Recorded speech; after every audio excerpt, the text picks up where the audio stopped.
Is it time for another scrap challenge? I have all these leftover scraps from my 100 Days 100 Blocks quilt. And since I need a quilt back, I am going to sew as much as possible together to make a big scrappy Afterquilt. And since I'm heading out of town, the time is ticking. So stick with me and I'll show you if I do it. Hi, I'm Karen Brown of Just Get It Done Quilts. I give you tips, tricks, and strategies to help you make the quilt that you want to make. And if you like what you see, please click that subscribe button.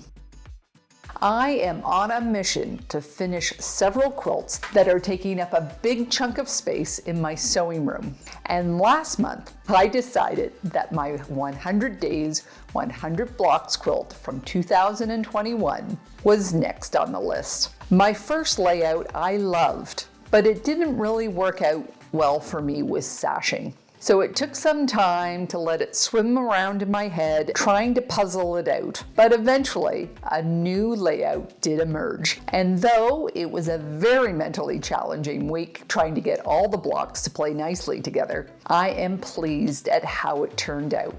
And the top is done. Now, back in November, I proactively purchased some yardage to make the back out of. Even back then, I knew that the top was going to be a challenge and that I would probably want a nice, easy finish. But as I laid out the backing fabric over my quilt for sizing, I found out that because I added sashing and I changed the layout, it was now too small. So now it's time to make an Afterquilt. But since I'm heading off to the Netherlands this week, I don't have much time. I am intending to long arm this quilt. So I need a back that is 8 inches wider and 8 inches taller than my quilt back. My top measures 77 inches by 90, which means that my back needs to be at least 85 inches by 98 inches. I like to lay the quilt top out on my king size bed as it is the largest flat surface in my home. And it's at a height that's not too hard on my back. But mostly, it's just easy to see without doing a lot of math and measuring. What do I need to do? Or what do I need to make? The next step is seeing what I have. This backing fabric is too short in both directions. If I cut it in half, I still need to cover at least 10 inches in height lengthwise and at least 20 inches in the width. So what do I have that can fill those gaps? This is what I have left over from making the quilt top. I have yardage, I have partial fat quarters, a bunch of 2.5 inch strips from when I made my sashing, and a lot of miscellaneous scraps. First, I square off my larger fabric pieces so that they are nice, neat, and easy to use. My policy is always to work from the smallest pieces to the largest because it's so much harder to incorporate those small pieces into projects. So I take the time to organize my scraps by size. This is not a small step. I usually do this the night before as I often get caught up in the fabric, in the colors, and all the decisions that I need to make. Is it a square? Is it a rectangle? Should I save it? All those decisions can be exhausting. So this is what I have. So I've got all my scraps together. I have these big pieces here. When I was worried last night if I would have enough fabric, I obviously have a lot. These are just big rectangles that I trimmed up. I've got some 2.5 inch strips here. I've just got some strips. Last night I was being a little bit silly and I did some fussy cutting of some of the motifs. So I've made some 4-inch squares here. These are just crumbs, a couple of pre-made blocks, and over on my ironing table I have some leftover HSTs. Now I need to take a break, walk away, and come back with fresh eyes. Unfortunately, I'm not feeling too creative at the moment. With everything I have to do before I leave on Friday, my brain is just full of to-do lists, which is really not good for creativity. So to help me get into the zone, I am making some crumb strips with adding machine tape. I have a ton of crumbs to use up. Just sorting them takes me about 30 minutes. I decide on 5 strips, 22 inches wide, or that's half the width of fabric. And after I make a ton of tiny blocks, I sew them onto the paper. Then I trim the strips up. I'm going to leave the papers on until I sew them into the back. Next, I try to combine the obvious blocks. If I had some leftover blocks or some partially made blocks, I would start with those, but I don't have any this time. But I do have these leftover HSTs, which I sew them together in various patterns, then build them up a la courthouse step style. I also have some lovely motifs left over. This owl that Tula Pink designs is one of my favorite of all times. Pressing is a very important part of making an afterquilt. It doesn't matter whether your blocks are orderly or improv, your seams are straight or wonky. Your blocks need to lie flat to prevent creases and puckers. So be sure not to neglect this stage. So now that I've made a ton of blocks, it's time to tidy up. And I put all my scraps in order again by size.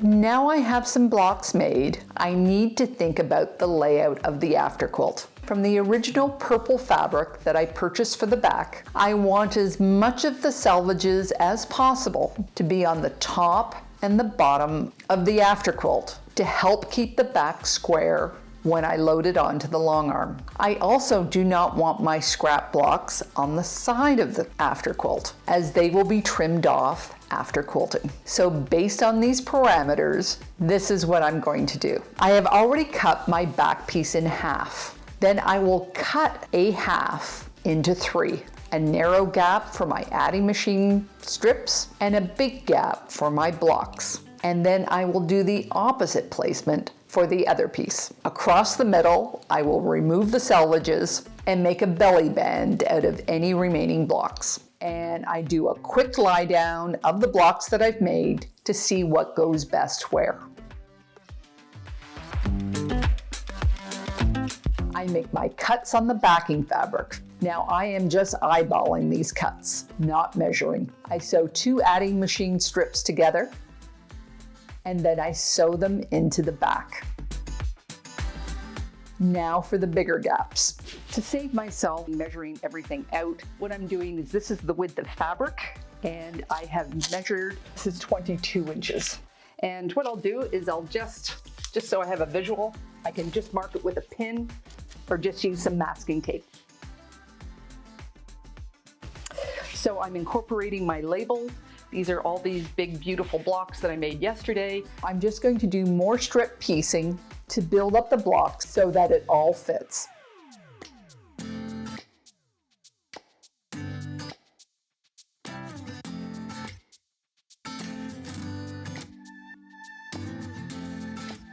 Now, one thing I should mention is the top. This is where the selvage is. This is where the top of the quilt is going to be. So where my blocks meet the top or edges of the quilt, I don't want any blocks. I want it to have a solid piece because it's just going to get trimmed off. It's just the extra that I need so I can pin it and have it lie nice and flat. I think maybe I'll put about 3 inches up along this top strip.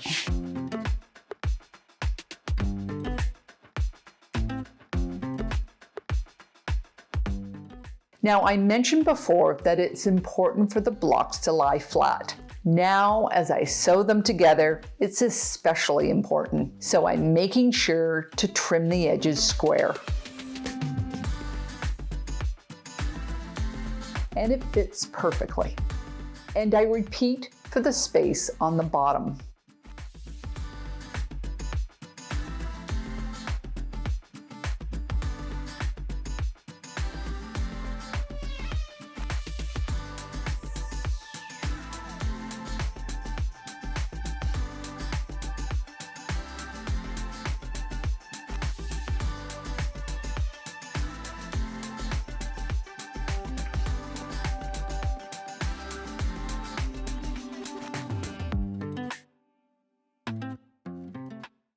Now all that's left is the belly band in the middle. And hooray, my scrap pile is getting smaller.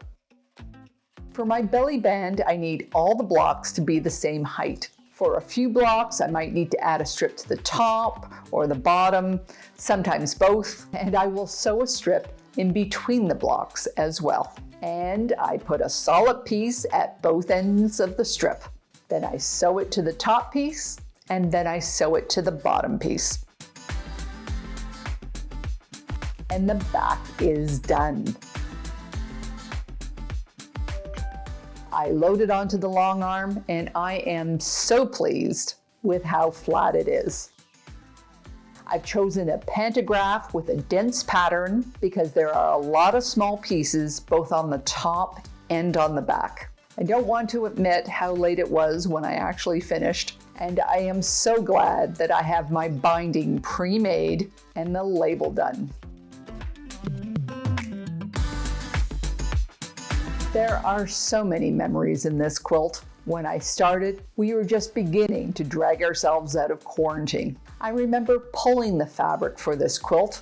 I had a totally different color palette in mind, but I stumbled on this combination and it filled me with so much delight that I abandoned my first idea and took a left turn. During the 100 days, I was so inspired by all the blocks that were posted online. And of course, the fun of joining Gnome Angel online for our monthly Q&As, sharing what other quilters were doing and how they were challenging themselves. I think that there's a piece of them all in this quilt, and I will cherish it always. Now, I did not use all of my scraps in this quilt, but I showed you how I processed all those scraps in my last video. And this quilt also inspired other videos. And if you want to see them all, I'll leave a link to that playlist here. I will also leave a link to some tips and tricks for better results in your next project. Take care, and I'll see you next time.